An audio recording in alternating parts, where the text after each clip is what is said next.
Hello, everyone, and welcome back to another episode of the EmPower Hour brought to you by the EmPower Plant by Facing Brooks. This is our first show for the new year, and we are super excited. It's January, and we're going to start this year coming back stronger this year. So welcome, everybody. I want to introduce our guest this week. We have the Audra Fournier. Welcome, Audra. Hi, I'm so excited to be here. We are excited. You guys are amazing. We are excited to have you because I think every one of us needs you right now. And I know all of our watchers and our listeners do, because you are what? A professional life and master business coach. There you go. I think everybody needs a coach. And I have so many questions, so we will be right back to you. But we always do a very important thing at the beginning of every EmPower Hour, and that is recognize Rose Caswick and her contributions to our continued struggle with sobriety. Rose. Rose, what is our drink for today? Well, this drink is inspired by Virginia Woolf. Oh, I love her. It's a variation on a drink called The Last Word, because since she was a writer, she wrote essays, specifically A Room of One's Own. She talked about women needing their own space, their own resources, their own ability to get away from their families if they were going to produce anything of note. So we all need some space, so let's celebrate it. Yeah. Who's afraid of Virginia Woolf? Not me. I like her. Okay, now what is in this, Rose? I feel like I'm getting some rosemary, the pepper. What's going on? It's lime, a liqueur called green chartreuse, which seems redundant, but it's a thing. Gin and Saint Germain. The elderberry stuff. That's the sweet on the end. Yeah, I love it. That's a very exciting cocktail. I enjoy that. It's an exotic mixture. Let me welcome also so Carrie fancy. Brown, my law partner. She is with us today, and so is Kimmy Hogan, my law partner. What do you all think of whenever you hear about coaching? It seems like it's come out of nowhere, and now it's white hot. What do you all think about, Carrie? What are you thinking about when you hear about coaching? Well, so I got to be honest with you, Audra. I have never talked to a life coach before. I don't have a whole lot of experience with it. For me, I feel like, I got a lot on my plate already. I'd like to think I got my shit together with my kids, with my job, with everything else. So I'm kind of like, well, what can a life coach do for me right now? And do I really have the time for it? So I'm really interested to hear about it. Yeah. What about you, Kimmy? What do you think of when you hear about life coach? Let's get Audra, let's get her some prep here. It actually scares me a little bit because I'm like, this person tell me all these ways to level up my life, and what don't have the energy for it. Yeah. So I bet Audra, you get that a lot, but I think it's exciting, and I can't wait to hear the tips. I can't either. Rose, what are your thoughts when you hear about coaching? I have no freaking clue what it is or what it entails. So I'm here to learn. I had my first experience with it. I think all my law partners know this, but I went to a women's retreat in Belize in February of 2020, which really feels like about 3.5 years ago. But it was run by some coaches, and I thought, sure, I'm open, I'll go here and experience this. And I thought, because I have that counseling background. So I'm thinking, what's the difference? So that's the first thing. And I want you to answer that. What's the difference in a coach and a therapist? What is, I'm sure there's overlap. Maybe, people treat you as a therapist and you shouldn't be. So I want to know that. But the thing that they were inspiring all of us to do was, I think they called it, Kimmy, level up. What is your 10 times? What is your 10x view of yourself and your life? And I had never been challenged to think like that before. And so I wished I could have, maintained that and and I want to pay attention to it this year. So we'll stop talking now. Audra, welcome. Tell us a little bit about yourself, maybe answer some of the questions you've been hit with, some common, questions you get. So welcome. Awesome. Thank you so much. Lots of really great questions, actually. So I am a certified life and master business coach, and I'll give you a little background on me like you asked for. My background is actually in hospitality. So I came from a customer service sector anyway. My passion in life is to lead others to success, to be I like to describe it like this. So I'm like a lamp in the dark. Like, where you're going to a degree, but it's really super helpful to have a flashlight. And so I help provide the focus on what you want to do in your life. And so I went through the process. I got my undergraduate from FSU, Dedman School of Hospitality. So I'm a full no. I got my master's degree from the University of Tampa, and really tried to move back into that hospitality sector, but found that it wasn't really fulfilling all of the pieces. I love to help others, but I really love business, and I love the way that businesses function, and I love the way that people who own and run businesses, all of the facets that they have to go through to keep up with all of the juggle. So to answer a couple of your questions, time management, Carrie, I think is what you were saying. Do I have time for a coach? Well, maybe that's the exact reason that you need a coach.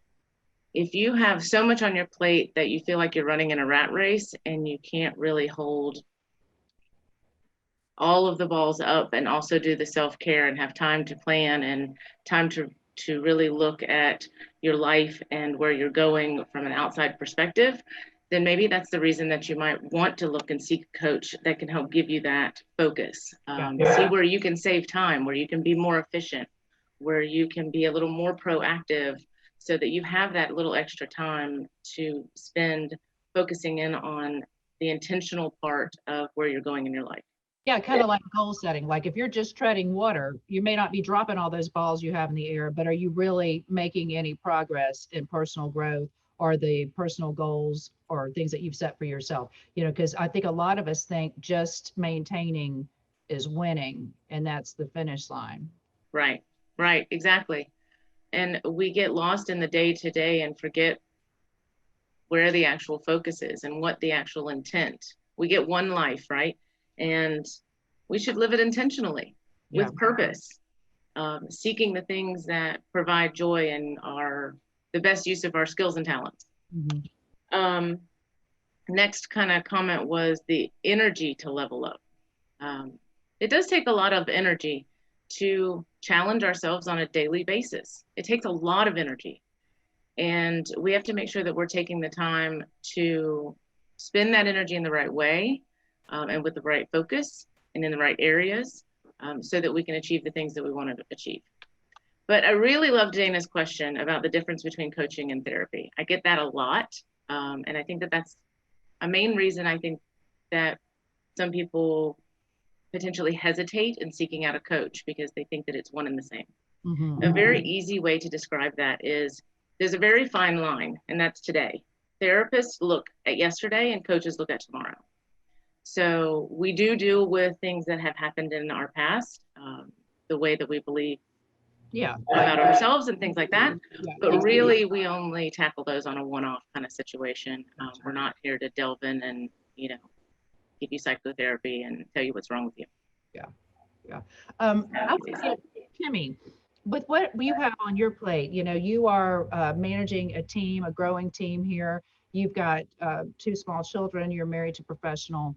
I just wonder, how do you, I mean, do you feel like sometimes maybe you want some motivating, like a cheerleader? Because sometimes I think of a coach as accountability, making sure I do the things I said about doing, but also encouragement. You know, so many times when you're the mom and the wife and you've got all these things going on, just the fact that they happen, people don't seem to appreciate. They just take that for granted. And so you have to do something almost Herculean to get recognized. So I just wonder, Kimmy, how do you stay motivated? Can you see a coach helping you with something like that? Oh, I can definitely see a coach helping me. You know, so I feel like I just keep pushing one foot in front of the other, right? You got to do what you got to do, and I get it all done. But I agree with Audra that, you know, I don't maybe make that space to think about the future. And, you know, reserve that energy to plan. So, I mean, I think it's a great idea. That's why I was saying it kind of scares me a little bit if I were to have a coach and have someone calling me every day going, all right, Kimmy, you got to get this done today. It's kind of like, can I ask a question? Sorry. So, hey, Audra, the way that I worry about it though, is I worry that I'm a failure if I need to turn to a life coach. Like I must be failing if I'm not living a fulfilled life either in work or at home. Like, you know, I'm pretty highly educated and I do a pretty damn good job of keeping all the balls up in the air. So how do I go about, you know, kind of being humble enough to go to a life coach without feeling like a failure? Like you're admitting failure. I can't do this on my own. Why should I need help? What's wrong with me? Oh, that's such a woman. Right. Oh, right. that's such a wrapped question. Right, exactly. It is such a wrapped question. Okay, so first I would suggest you got to get out of your own headspace. Everybody needs assistance in something. We have our own skills and talents. There's a lot of people that would never be able to do what I do because they don't want to listen to people that long. They don't like people that much. We all have different skills and talents, and you are fantastic at what you do. But sometimes we need an outside perspective. Like, is there a more efficient way that I could be doing this? And those conversations are nothing against who you are, how capable or how smart you are. It's seeking an outside opinion simply to see if there's something that you might have missed. Right. I think that's a great, more efficient. I think that's a great point. And the thing that comes to my mind, so we're personal injury lawyers and we all handle, you know, pretty high, you know, a good volume of caseload, but we talk to our clients on a very regular basis. They all have my cell phone, they text me, they call me weekends, nights, whatever, and I respond. Sometimes that can get a little overwhelming though, and I feel like maybe I don't have the best boundaries. So I think that's a great place where I could really use you in my life to make sure that I'm serving my clients like they deserve to be served, but make sure that I'm also not, you know, not foregoing boundaries in doing so, right? Yeah. Absolutely. And boundaries with our clients are really hard because we want to be able to be accessible and their rock and be able to assist them in a time of need. But you also have to worry about your needs and the needs of your family and being able to create a nice, healthy divide between the expectations that your clients have and your own expectations for your own well-being. I want to bring Rose in on this because Rose and I are the ones here who are pretty big on boundaries. I think Rose is better at it than I am, but we recognize that we can't be our best self in the way we're supposed to be available to our clients if we are taking on their issues instead of helping them be prepared to take on the issues themselves. Like we are all about giving resources to clients, hooking them up with people. In fact, one of the things we do offer, Jimmy Facey talks about this all the time, is we do offer to give you, we'll pay for the first hour with your coach or the first session with your coach. If you want to go to a business plan or if you need to go to a therapist, whatever, we try to help people, like we say all the time, you know, not just get where they were, but come back stronger. But Rose, what are you thinking when you think of a coach? I know I'm curious about how it actually works. What the heck do you do when you meet or whatever? What are you curious about when you hear all these things, Rose? I mean, yeah, that's what I would like to know is like, what are the actual mechanics of it? Because I am not a very self-help oriented person. I actually, a lot of the motivational stuff gets me down because if I'm told all the time how great the world actually is, like you wouldn't have to keep reminding me if it was actually so great. So I don't like hearing that stuff. So I'm curious of how it works, what you like. Are you setting a plan with people? Are you making, you know, a goal list? Or? Are you just blowing, you know, happy rainbows up somebody's rear end? Or are you really saying, look, it sucks a lot of the time and it falls on you.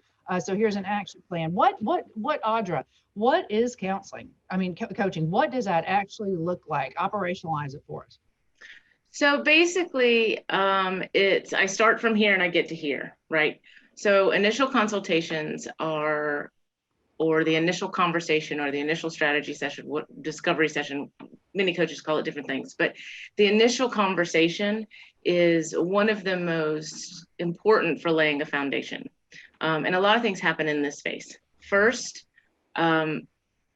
we set a kind of the platform for a safe area. So I want you to be honest with me. I want you to be brutally honest with me. What's happening in your life and what's going on and what are your day-to-days and what are your habits? And then I want to know, what are your goals? Where do you really want to be? You know, you may be in the rat race and you have all of these things going on, but I want to know where you want to go, because this helps me for a couple of reasons. One, it's, am I the best coach for you?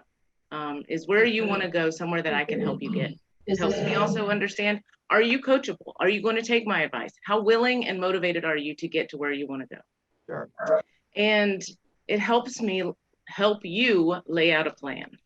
So that is the second section, right? So once we know where you are and where you want to go, we have to create a step-by-step action plan to get there.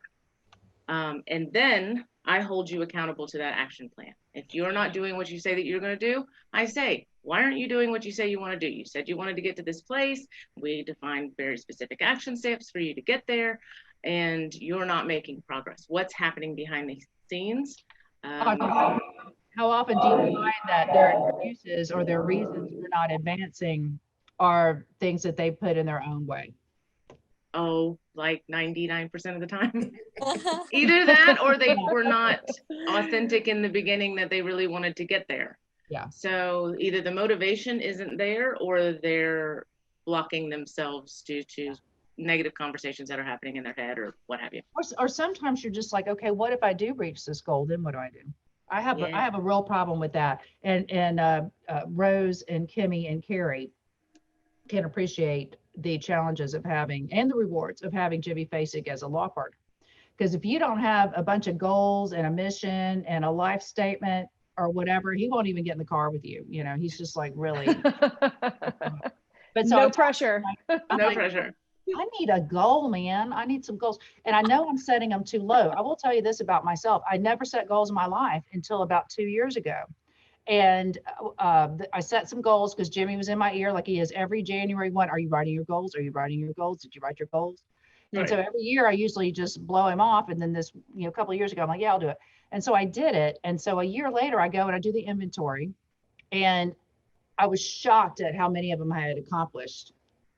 It was almost like a to-do list more than a goal thing. Mm-hmm. And so then the next year I wrote some goals. They weren't as, minute like a to-do list. They were more, bigger, but again, boom, blew through all of them. And so now I'm challenged. I'm like, well, what if you don't have, this big goal to work for? How do you stay motivated if you're not working toward a degree, a credential, winning a case, growing a business, a big settlement, getting in shape? I mean, I just, they always say you need to have hairy, audacious goals. You ever hear that? Hairy, audacious? I hate that. Just the ones that just shock you. And I'm like, I have a very difficult time setting them. I just kind of go through life seeing what looks like fun and pursuing it. Well, my other question to add on to what scattered. Add on to what Dana's saying, my other fear is that if you set such high, lofty, I've never heard of the hairy, audacious goals thing, but I like it. It's kind of weird. But like my other fear is that if you set these enormous goals and you don't attain them, I don't want that to happen either. Yeah, because to me, that takes the wind out of my sails. See, Jimmy basically a huge major goal setter. And when he says it, it's hard to get people turned on because they're like, we're never going to do that. But he is right over and over again in that when you set the ones that seem so far out of reach, you far exceed what you would have had you set a reasonable goal. So I do see the value in that. What do you think about that particular thing, Audra? Well, I think what that really comes to is how much are you willing to challenge yourself? Yeah. And how much are you willing to get out of your comfort zone to accomplish the thing that you want to accomplish? I know that, nobody likes to fail, but in failure, you learn. And I think when you begin to shift your mind in that you're not actually failing, that you are learning, did I find a less efficient way to do something? Did I not accurately understand how long things take to do or whatever? If you begin to put your mind space in that you're learning something along the way, whether you're succeeding or failing, it frees up your mind and heart to be able to actually go out and try to conquer something. I got you. Let me ask Kimmy about this. Kimmy, Rose, and Carrie, and Audra. I think women set goals that are attainable if they push themselves. but they're not lofty out there goals. And I think that's because we need that validation of seeing accomplishments, seeing things of value happen. And we set them in a way that they are challenging. They'll take a lot of us, but they are quite accomplishable if we stay on track. And so I think it's just another one of those women things where we don't shoot bigger. We shoot to what we know we can do if we push ourselves. So it's to me, it's almost like a privilege men have whenever they come up and go, oh, I'm going to start Tesla. I'm going to make every car electric by, 2030 or whatever it is. Women tend to be like, all my kids will graduate college and be contributing members of society. I will have a BMI of an X amount and I will earn X amount of money, those sorts of things. And so I wonder how gender influences coaching, goal setting, that sort of thing. Have you found that in your practice? I mean, are more women reaching out to you? Do you have more luck with men? How does gender factor into that, if it does at all? I generally have more women that reach out to me than men. Because we ask for directions. Because we ask for directions and we're willing to sit down and have a conversation about things. Whereas men are, I got to talk about my feelings, women more often will seek outside input than men will. We also have a tendency to, like you were talking about, Dana, set goals that seem more reasonable to us as far as our ability to achieve them. And I think that also goes towards, there's a statistic that women will apply for jobs that they are somewhere around the range of 90% qualified for, right? Whereas men will apply for jobs that they're like, 50 or 60% applied. Oh, they're not qualified at all. They just figure, I'm going to Right, they're like, I can talk my way through this. And I'm going to make it happen. Yeah. I love that. I love that. If women overshot the way men did, we wouldn't be crying about a lot of these gender issues right now. No, we'd be conquering the world. I mean, we're getting there. You like my Wonder Woman cup? Nice. I love it. There you go. You know what I wonder about? This is going to be one of those questions that skilled interviewers ask their guests. Okay, ready for this? Prove to me you're worth the money. Show me that when someone's got a tight budget and they've got to give up something else to pay for a coach, tell me how you prove that you are worth the money they spend on you. For instance, in our firm, if we do something, we'll say, if we invest this, we want to see this much money in return in terms of signed cases. If we go down this, route, we expect to see this many cases. Average case value is this much. So we know with this investment, we should get this much in return if this works the way we planned it out. So if someone's sitting there going, it's between you and my spa day. You know what I'm saying? How do you tell somebody who isn't already just flush with cash that this can get you where you want to be? How do you sell your services to people? That is such a hard question because there's not a specific return on investment. I can give you success stories. One of my clients. Yeah, what do your clients say about you? That was my next question. What do your I'm happy to say they really like me. So I have a client that has been with me for about a year. She owns a franchise of a corporation, and she last year won Woman of the Year across her national corporation. Wonderful. Her staff has increased by, I think she's brought on 3 new people, but there have been some people that she's reorganized to an extent, took out the negativity and kept in the positivity. And she's been with me for a year. And I absolutely adore her. I've helped clients seek the right job for them. They've quit state jobs to find jobs that fill their passion. I've helped clients build new businesses. I've helped clients from startup to launch through launch phase. I've helped clients that have new baby businesses that are now thriving and they're taking on team members. Percentage of ROI is very difficult to estimate or to prove with what I do because a lot of it is mindset. There are coaches that will deal solely with, I will increase your sales revenue by 15% year over year. Right. And it's not necessarily something that I can Yeah. provide proof of. Yeah. What is the difference for you between, you said you were a, well, I'm paraphrasing, but what I felt like I heard was that you are a personal coach and you're a professional coach also. Right. So I'm a professional life coach and I'm a master business coach, which means I have a certification as a professional life coach through an international coaching academy. And I am a certified master business coach, which means that I am certified to coach businesses and business owners and teams, leadership, executive training. I figured there's got to be some overlap. Yes, there is. Absolutely. Somebody, especially because I center a lot of my business on mindset. I want to work with you and your brain because that's generally where you're going wrong. Your accountant is probably doing his job. Yeah. As far as your brain is getting in your own way. Yeah, you're getting in your own way. I completely believe that. Carrie, what's going on with you? So this is really analogous to me, and I'm really understanding this now because one of my sons has a sports coach, an athletic coach, right? So everything he does with his sport, physically, training wise, is great, awesome, 100% on top of it. But where he needs help is in his mind. So you go to a sports psychologist and they're doing the same thing that Audra is talking about, which is giving you a different perspective, giving you things to think about.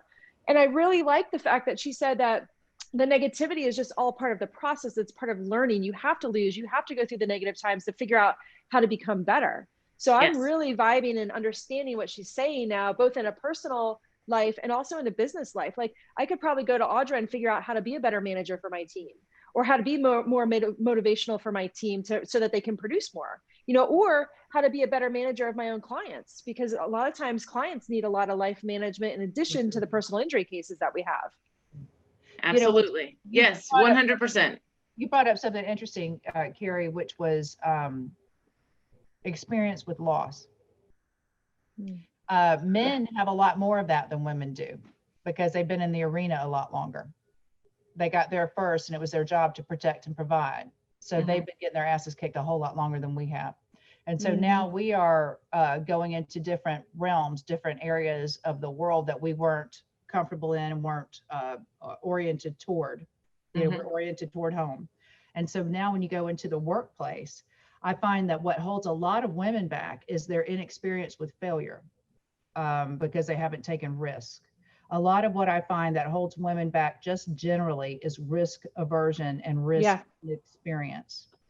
Do you see that in your career, helping women get comfortable with risk, get comfortable with failure, because that is how you learn? Yes, absolutely. And I think that, little girls have a tendency to be protected more than little boys do. And so don't hurt your sister, don't do this, protect. Right. Little boys fall out of trees and get in fights and pick up bugs and get stung and break arms and all of that stuff. And little girls generally don't go through that. So they're a little more sheltered. And if somebody picks on you, then your brother comes and beats them up or whatever. And so we get out into the real world. That's not fun and it's not always kind. And we have to combat all of that. And so there's a higher level of fear. What if I leave the security of my job and then I can't provide for whereas potentially a guy would take more risks. Yeah. He'll be like, I don't like this job. Screw you. I'll go find another one. Right. Well, women have to go through 400 steps of thought process before they're willing to do something that risky. Yeah. I think we're going to catch up quickly though. I have. We learn real fast. I have a question for you though. I love what you said about your background being in hospitality. Let's all think about the people we know who are hospitality workers and how they are doing in this time of COVID. I love people who, despite potentially their education, their orientation, their experience, realize you've got to roll with it. Maybe hospitality is a competitive industry. It's hard to advance to the point where you're making significant money, but hospitality has a lot of the skills you need to be a coach. People, they trust you. They want to be in your presence. You make them feel calm and taken care of. So there's so many things. I love that, because there's so many things, even if you have a very specific discipline that you were trained in, if you're the person who can do a certain type of job, you can do other types of jobs and roll with it. And I just love how agile that you have been. I want to go around real quick and see, now that we've been talking a little bit, what do our panelists think about it? What questions do they have? Kimmy Hogan, are you there? What do you think about everything Audra shared with us? And I know your wheels must be turning. What are you thinking? Yeah, no, I'm glad you came to me, because I was thinking, Audra, I want some tips, right? Like, let's say I wake up one morning and I'm just going, oh man, I'm just not in it today. What do you your coachees to get themselves pumped up to keep moving forward? Oh, that's a good one. Couple of tips. Okay, so there's the old adages of gratitude, meditation, get your head right. But also it's, why are you doing what you're doing? And if you lackluster some passion behind it, dig down deep in there, even when it's a bad day, when it's raining outside, you don't want to do it. What's the purpose? You have to attach yourself to that purpose, because even the thought of, maybe I can just help one client today. I'm going to set the bar really low and I'm just going to help one client today. Sometimes that'll put your feet on the floor to go, I really got to do this. I'm in this because, of my desire to be of service, and my focus is just on one client. So sometimes setting the bar really low can help us really just take that first step. Break it down. And then get going. I love that. That was a great tip. Yeah. I've been seeing all these things lately, these memes about how it's not a race, and that is true. But my response to that is, but you do have to start. It may not be a race, but you do have to get off your ass and you do have to start. You have to make intention. And intention is the first part. Even when you can't, maybe it's depression, maybe it's a life situation, maybe it's a financial challenge, and you cannot give 100%. But if you get your head straight and your intention is right, I bet you will see some doors open that you thought were closed off to you. Yeah. What are you thinking after talking to Audra tonight and hearing about coaching, and what are your thoughts on this? What do you want to hear from her on? Did you say me or Rose? I couldn't hear you. Me. Okay. Oh, Rose, sorry. Not me. Oh, okay. My sound is a little weird. Sorry. I keep hearing weird stuff. But anyways, so Audra, my question is, what qualifies you as a life coach, and why should people entrust you with kind of their business management, leadership management, and their own personal life management? I know you got a degree in hospitality. I know you have a master's in business, but how does that transition into kind of being a qualified life or business coach? Yeah, and tell us more about the certification, the training, the academy, that sort of thing. So I have the 2 certifications to the Fowler International Academy of Coaching, as well as I'm a member of the National Coaching Professionals, which is an association for coaches. What qualifies me? So in addition to my bachelor's degree and my master's degree, I'm pretty sure I've been a coach my whole life. I've always been the person that everyone goes to, that they want to talk it out. They want a sounding board. My mom tells me that I have an old soul because I've always been the person that kind of glues the rest of the family together. Although my sisters probably don't want to hear that, but it's the truth. And my greatest attribute, and I've been told this even by boyfriends throughout my life, I'm a listener. I seek to understand. Yeah. And I think that the thing that the hospitality degree gives me, which probably all servers have, is the ability to see the big picture and how all of the pieces work together. So when I sit down with my client, they're talking about and I pull out little pins of all the things that they're saying so that I can wrap my brain around, these are the limiting beliefs. These are the negative self-talk points that are driving your decisions and your actions. So let's identify those things and figure out how that we can dissolve those so that you can actually move forward. I think that coaching is a little bit of an innate talent, and you either have it or you don't. Yeah. And so that's how I feel like I'm qualified. I also wanted to say one other thing to Kimmy. My mom, when I was a kid, she'd have those days that she did not want to get up and go lawyer. And the first thing that she would do was pick out her heels. Because if she can, it's a power play. It's a powerhouse thing. And when you pick out your outfit, that becomes your armor. And then that drives your day. 100%. When I tried cases, 100%. I would put as much thought into what I wore and how to do my hair and makeup as I put into a lot of things. I mean, because first of all, because it actually does matter. It does matter. If for no other reason, how you see yourself and the confidence you would come into the courtroom with. If for no other reason that. But I was trained in that. It's funny. You know what I tell people when people talk to me about some of the struggles they have, I say there's a wonderful rule of evidence that we lawyers are taught. It's 403. Is it 403? Is it 401? What is it, girls? I don't know. I don't know what you're going to say. We look to the weight, not the admissibility. Okay. And so what I tell people is, you know, whenever you're thinking about things that are happening in your life, I think you give greater weight to things than you should. And then you don't even look at some things. Some things are not admissible and some of them have too much weight. And what you really should do is look at everything, but give it the proper weight, you know, right. Space. Yes, absolutely. I find that women especially, they will take their failures and blow them up to where they can't breathe in the same room with them. Way out of proportion. All the great things that they've done, all the wonderful accomplishments they've made, the minute they do them, they don't really think about them again. They really don't. So every now and then you'll hear somebody introduce Carrie and say something wonderful she's done, or Kimmy or Rose.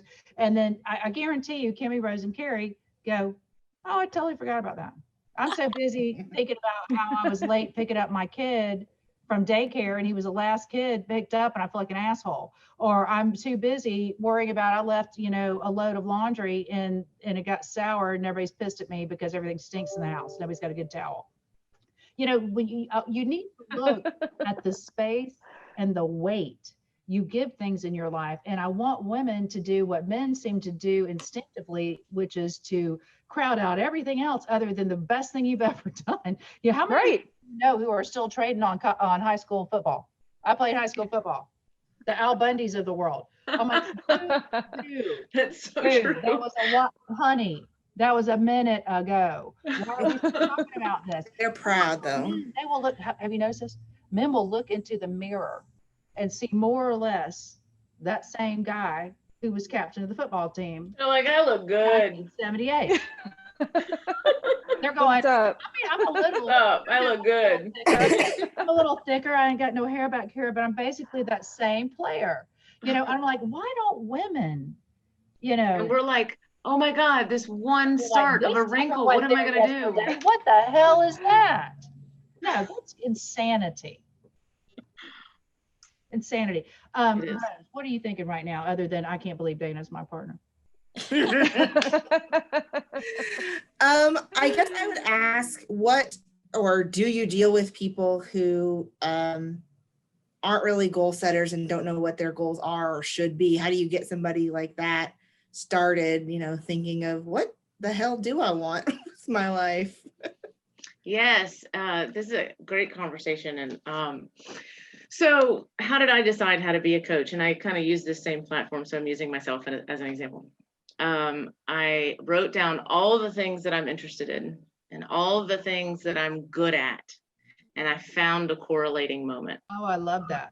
Put it on paper. Yeah, write it out. And it took me forever. But so and Jimmy's not wrong. Your passion and your purpose in life are derived from who you are as a human, the experiences that you have had, and the talents that you've got, and how to benefit the rest of the world using both of those things in combination.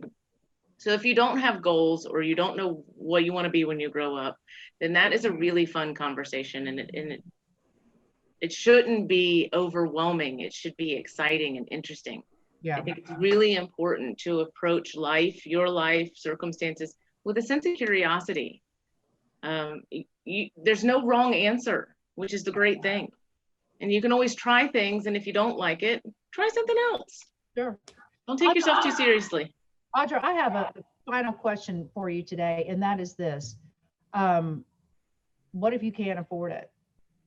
you know, what resources are out there for people who just can't afford the fee of a coach? Maybe how to find ways to afford it. Maybe do you do group sessions? I don't know. I'm always looking for, you know, for people to just go, well, that's all great, you know, if you've got all the money in the world, but I don't. Yes. No, that's a really great question. So a lot of coaches, myself included, do those initial conversations, the discovery sessions, or whatever you want to call them, complimentary. And the reason that we do that is because we're trying to figure out whether we're going to be a good fit, whether you're ready for coaching.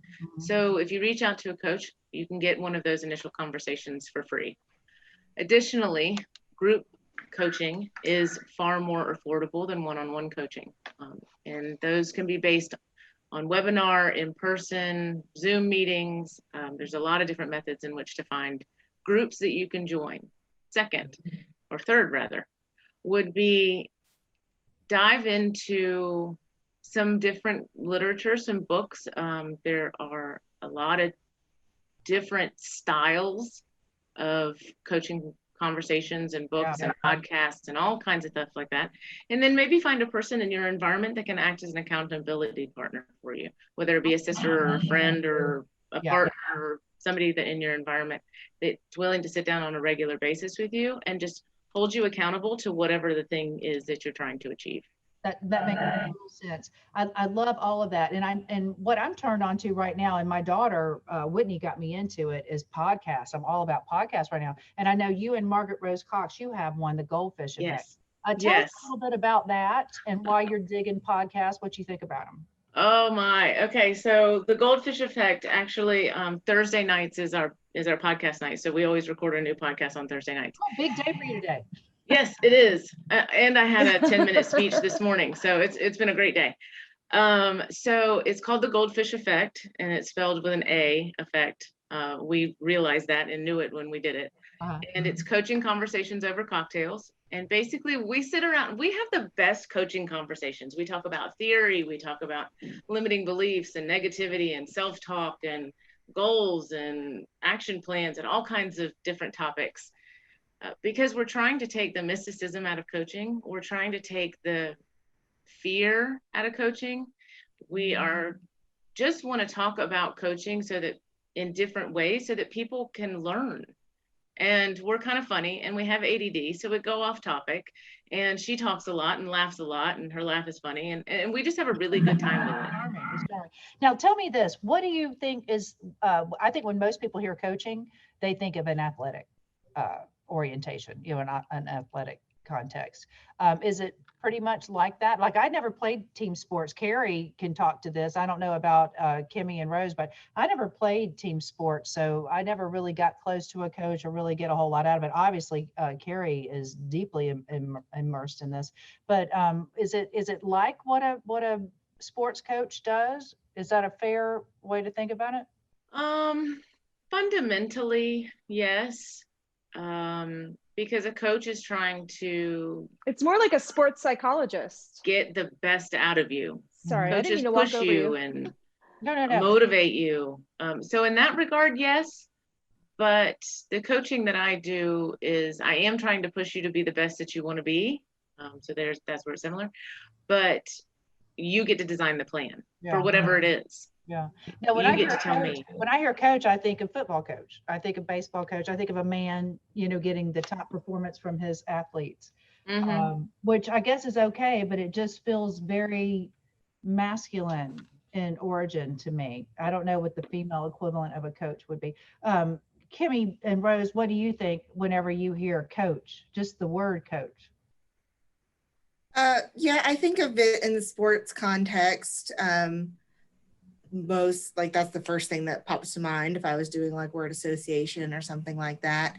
And I guess sort of before this conversation, if you had said, oh, I have a life coach, I would, you know, think of it as sort of a more hippy dippy, like, oh, I'm trying to find my zen. And it's kind of what it is. I would think you were a Real Housewife. More like linear way. I would think you were rich and privileged.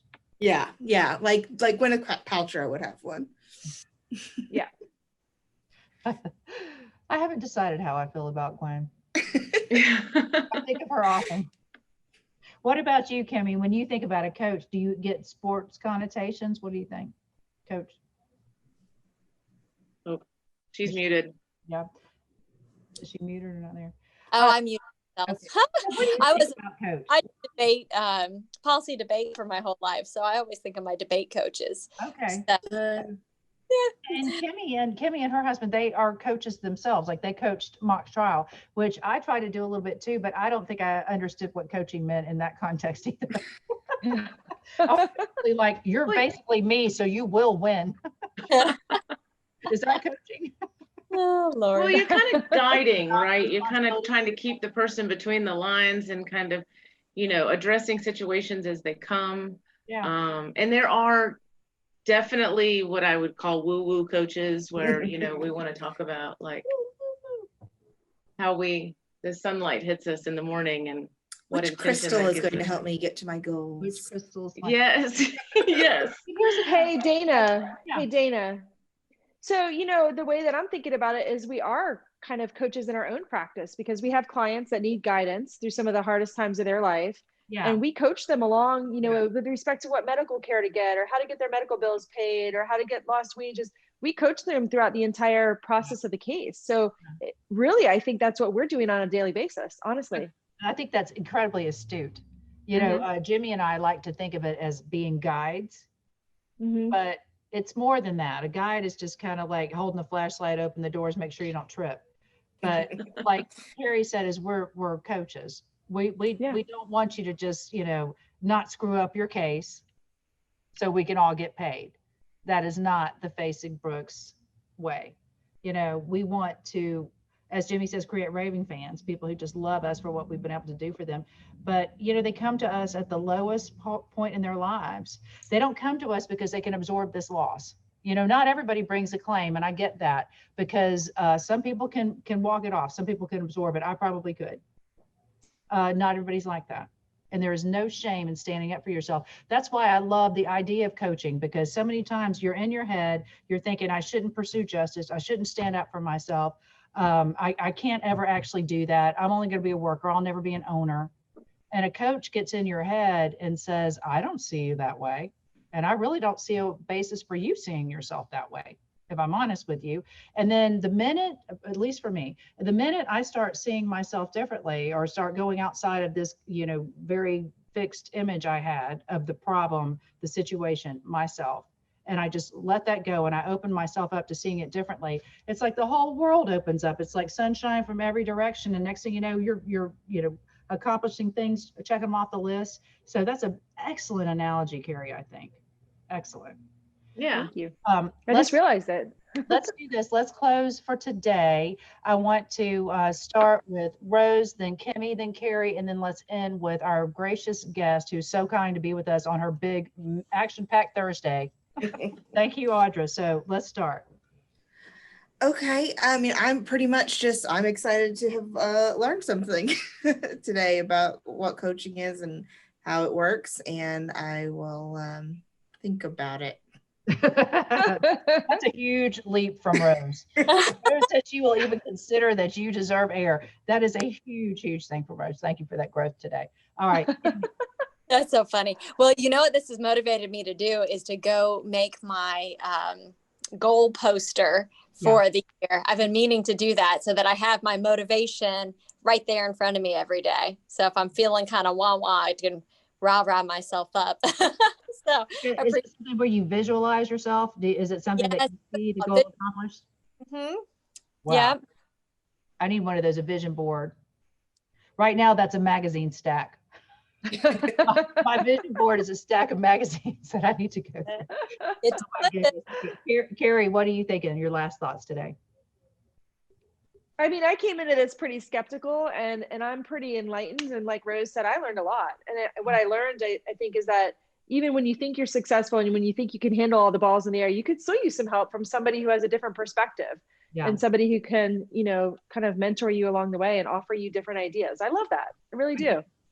I do too. And this to me seems like almost like these things all work in concert together. Like maybe you have a therapist to get you through some acute issues or whatever, but then once you're stabilized and you're ready to go to a goal thing, maybe you graduate to coaching.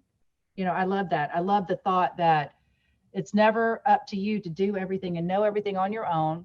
It's always up to you to make the most of the resources available to you to potentiate yourself. So I'm totally deeply encouraged by it. And I think it's the best thing to start the new year with.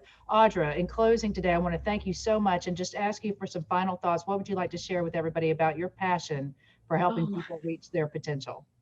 Oh my gosh. I love what I do. I love being able to help a person get from a point A to a point B, to help change their mindset and forgive themselves a little for all the negative things that go on in their head. I really want to thank you guys for having me on. This has been an amazing discussion, and I've really enjoyed it. I wanted to do just a quick insert out of John Maxwell's Intentional Living, just food for thought. It says, wishing for things to change won't make them change. Hoping for improvements won't bring them. Dreaming won't provide all the answers I need. Vision won't be enough to bring transformation for me or others. Only by managing my thinking and shifting my thoughts from desire to deeds would I be able to bring about positive change. I need to go from wanting to doing. Love it. Yes. Action. Thought to action. I love that. Thank you so much, Audra, for coming with us today and starting this new year strong. I hope you'll come back. I hope you'll participate and share this episode with your friends. There's so many people who need to hear this, need to see this. And so I appreciate everybody coming today with their great questions and thoughts. So wonderful. We'll see you next Thursday at 4:30 as we continue our Start the Year Strong series. And thank you again, Audra Fournier. Thank Good night, you. everyone. Bye. Thank you. Night.